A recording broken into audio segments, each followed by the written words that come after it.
Vale. Perdón por esto, ¿vale? Yo sé que lo habéis visto. De verdad que sé lo que habéis visto. ¿Por qué?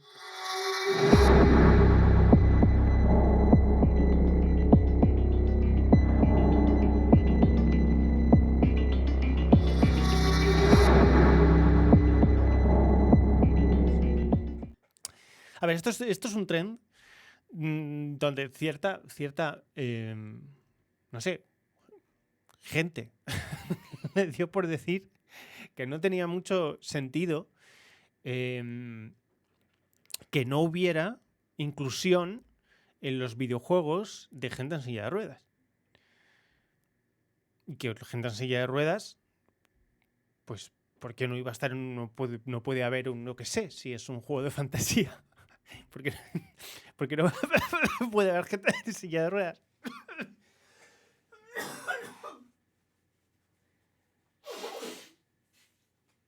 You got tuberculosis. Really sorry for you, son. It's a hell of a thing. Lo han debido de sacar como noticia hace poco. Bueno, ya hace un tiempo, ¿eh? Porque ir en silla de ruedas si puedes volar o curarte con una poción. Bueno, vamos a ver. Eso es como lo evidente, ¿no? Eso es como lo evidente. Cuando alguien contestó eso, dice, no tiene mucho sentido porque se puede concebir magia que te deje lo suficientemente agotado como para que tengas que ir en silla de ruedas para siempre. Y dices, bueno, pues eso efectivamente en la fantasía pasa. De hecho, en la ciencia ficción pasa. Que hay gente en silla de ruedas que sigue teniendo superpoderes y no por eso sus superpoderes le permiten ir en silla de ruedas. Vale, ¿en qué tipo de fantasía sería imposible que la gente fuera en silla de ruedas y por qué? ¿Por qué? Quiero a ver si a ver si se os ocurre en qué fantasía o en qué tipo de fantasía se puede decir que no se puede admitir gente en silla de ruedas. Sí, cuento de hadas, pero es más específico el cuento de hadas. O sea, ¿qué tiene que pasar en un cuento de hadas para que la gente en silla de ruedas no tenga sentido? Lo hizo un mago. Warhammer 40.000, si te quedas discapacitado, te dan una armadura Dreadnought, es verdad. Increíblemente basada, de hecho. Y es por el honor de quedarte inválido en combate y no se puede recuperar, te dan una exoarmadura especial, porque todos los marines tienen una exoarmadura, aparte de 2 corazones, en fin. Y te ponen un Dreadnought. No tiene sentido la gente en silla de ruedas en aquellas fantasías cuyo sistema mágico, cuyo presupuesto mágico no sea sistémico. O sea, el cuento, ya hemos visto, la fantasía es todo aquello que la mente crea, ¿vale? Puede ser narrativo o no narrativo, que no está ocurriendo en la realidad. Eso es la fantasía. La fantasía puede ser confabulada y no confabulada. En la fantasía no confabulada, es decir, la fantasía que tú no te crees, la fantasía que sabes que no es cierta y que disfrutas como normalmente entretenimiento, catarsis, da igual. Esa fantasía tiene un presupuesto y dependiendo del presupuesto es un tipo de fantasía. Si el presupuesto es la plausibilidad técnica civilizatoria, le llamamos ciencia ficción. Si la fantasía, el presupuesto que tiene es la existencia de la magia, le llamamos cuento de hadas. Bueno, pues dentro de los cuentos de hadas, entre los que se encuentra pues la fantasía épica medieval, en la que tienes que suponer que la magia es posible, es decir, que la mente sobre la materia es posible.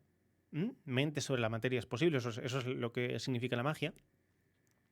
Cuando crees que eso es posible, lo puedes hacer de forma sistematizada, o sistemática, perdón, o no sistemática. Si es sistemática, bueno, vamos a empezar. Si es no sistemática, la magia y cómo se produce no tiene por qué estar sujeta al principio de no contradicción. O sea, la magia se hace y punto. Entonces tienes que creer que lo hizo un mago. Y es suficiente con creer que lo hizo un mago. Pero en la fantasía de presupuesto mágico sistemático, la magia tiene unos presupuestos, tiene unos costes, tiene una ratio, tiene una razón de. Entonces, existe magia que se puede hacer y magia que no se puede hacer, y en una magia sistemática, la existencia de una magia sistemática, es decir, en la que es explícito qué se puede hacer, qué no se puede hacer y por qué, ahí cabría la posibilidad de que existiera una silla de ruedas porque existe una magia capaz de curar ciertas cosas sí y ciertas cosas no. Por ejemplo, puedes quedarte en silla de ruedas por tener una puñetera maldición específica que consiste en que no puedes andar y han de fabricarte una silla de ruedas, pero puedes seguir haciendo hechizos. Pero tu capacidad mágica, ¿vale? Es decir, cuanto más sistemática es el presupuesto mágico, cuanto más sistemático es el presupuesto mágico, más específico puede ser lo que le ocurre al personaje. La sistematicidad de la magia. Se puede curar a los muertos por la RCP. Bueno, ¿lo habéis entendido? ¿Habéis entendido lo que quiero decir? Vale, entonces, no tiene sentido la existencia de las sillas de ruedas, salvo que lo exija el guión. Es decir, que esté justificado por el tipo de magia. Pero es un poco absurdo. ¿Por qué? Porque precisamente la existencia de la magia como presupuesto en el cuento de hadas, es decir, como presupuesto fantástico, sirve para tener que evitar ciertas dificultades inherentes a la condición humana y poder dedicarte a la épica sobre otras cosas de la naturaleza humana. Entonces, si quieres que existan dragones, solamente tienes dos opciones. O creas magia, o grandes héroes, o los dragones nos habrían reventado a todos hace milenios, ¿entendéis? O sea, si necesitas narrar si quieres crear situaciones de épica en la que una parte de la naturaleza humana se revela como algo increíble, ¿vale? Que elevas la estética, la poética, sobre todo la estética, del hecho humano, en lugar de decir que estoy dolido porque se ha muerto mi perro, ¿vale? Estoy dolido porque han asesinado a mi mejor amigo, o estoy dolido porque me han traicionado en mi reino, como en Hamlet. Si tú quieres elevar la epicidad externa de una vivencia universal, lo que necesitas es lo espectacular. Y para lo espectacular es necesario reducir ciertas dificultades intrínsecas a la naturaleza humana. Evidentemente, si tú quieres narrar que pierdes un reino, tienes que asumir que existe un reino que se puede perder por traición. Y si tú quieres narrar que vences al mal absoluto, tendrás que decir que el mal absoluto es vencible de forma material, de forma física. Bueno, pues eso es teoría de la fantasía. Bueno, teoría de... Esto también está más... No iba a decir que esto está explicado en el libro, pero no está del todo explicado en el libro. Pero vamos, que habrá libros sobre este tema, ¿vale? Bueno, pues ese tipo de presupuestos pueden ser más específicos o menos específicos. En los presupuestos poco específicos, la silla de ruedas no tiene ningún sentido, porque tienes que comprender qué cosas... O sea, la mente te pide saber por qué hay algo tan específico que no puede ser combatido como es una parálisis de las piernas. La mente te pide complementar eso, porque la plausibilidad es parte del instinto que te pide coherencia y completitud, que esos son dos instintos que provienen, que están en la psique. Estoy muy contento con mi editor nuevo.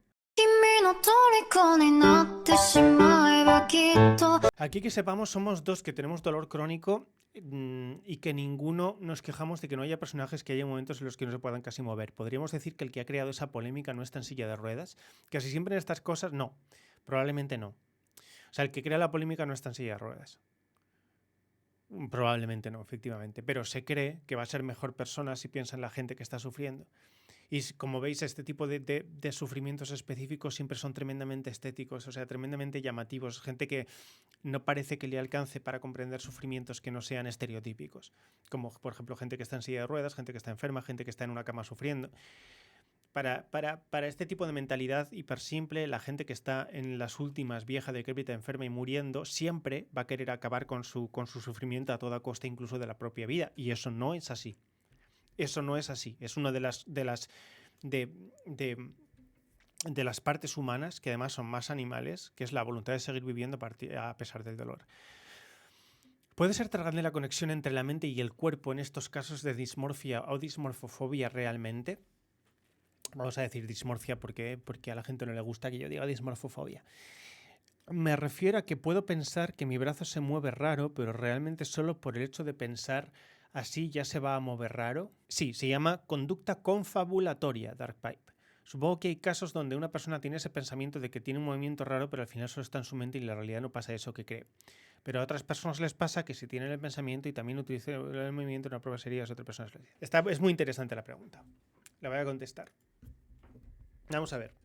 La obsesión con el propio cuerpo, hasta el punto de desarrollar una neurosis, es decir, un conflicto psicológico lo suficientemente complicado como para que necesite atención clínica, farmacológica o atención especial, o sea, no simplemente una tristeza, un duelo, ¿vale?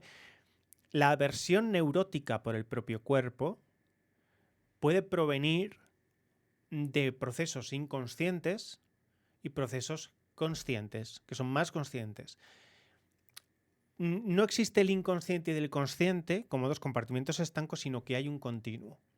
Lo que tú me estás preguntando es, ¿existe, aparte de procesos inconscientes por el que no puedes soportar una parte de tu propio cuerpo, como es el hecho, por ejemplo, de las dismorfias o dismorfofobias propias, de la disforia de género? Se puede crear o desarrollar una dismorfofobia por un proceso obsesivo en el que o bien alguien te ha dicho que eres feo y empiezas a obsesionarte hasta que te ves feo, o que tú empiezas a ver cosas de ti que no te gustan y que la confirmación de los demás hace que termines no solamente no gustándote, sino odiándote. Entonces, ¿la dismorfofobia es obsesiva? Sí. ¿Hasta el punto de la confabulación? Sí. ¿Qué es la confabulación? Cuando ya no distingues la realidad sobre tu propio cuerpo. O que eres feo, efectivamente. Te puede pasar con la fealdad. Te puede pasar con una parte del cuerpo, te puede pasar... Es una parte muy interesante que no puedo estudiar porque no tengo tiempo, pero es una parte muy interesante de la mente donde está, no sé si el límite o la diferencia, si es que existe, entre la confabulación, que es la autoconvicción hasta el punto de no distinguir o no recordar cuál es la realidad original, dónde empieza la autoconvicción y dónde termina el descubrimiento del inconsciente aversivo. Entonces puede, según el 3Q, o sea, según el modelo que yo manejo y que pretendo desarrollar con toda la coherencia y completitud posibles, no hay ninguna diferencia. La única diferencia está en la explicitud del proceso, en lo explícito que es decir, en cuán metaconsciente es el proceso de disforia. Cuando no es metaconsciente, pues es inconsciente. O sea, la metaconciencia es el proceso más recurrente o recursivo, si quieres, del pensamiento, y lo inconsciente es el proceso más silente y no explícito del pensamiento. Y la dismorfofobia puede acontecer mediante mecanismos psíquicos que están en ambos extremos. El metaconsciente obsesivo o el inconsciente neurótico, que sería más bien histérico, ¿vale?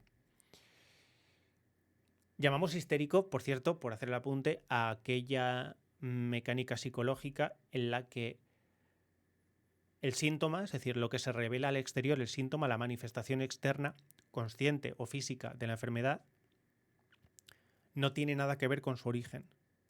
Entonces es histérico desde el punto de vista estricto cuando una persona manifiesta o somatiza algo, un dolor, una incapacidad para moverse, pero el origen es de un proceso psíquico que no tiene que ver, no tiene conexión aparente con su manifestación física. Por ejemplo, no lo sé, pues tienes un pánico terrible social, ¿vale? Y entonces terminas desarrollando una especie de no lo sé, algo que en apariencia que en apariencia no puedes ligar, el psiquiatra no puede ligar con el origen neurótico del asunto, pero que efectivamente termina satisfaciendo ese origen neurótico. Bueno, esto es un poquito más complicado de explicar, pero sí, la dismorfofobia o dismorfia tienes tanto histérica, o sea, de desarrollo inconsciente, o sea, la manifestación del hecho inconsciente, como obsesiva, que es confabulada. Te puedes terminar creyendo o agravando tu propia dismorfofobia. ¿Te he respondido, Dark Pipe?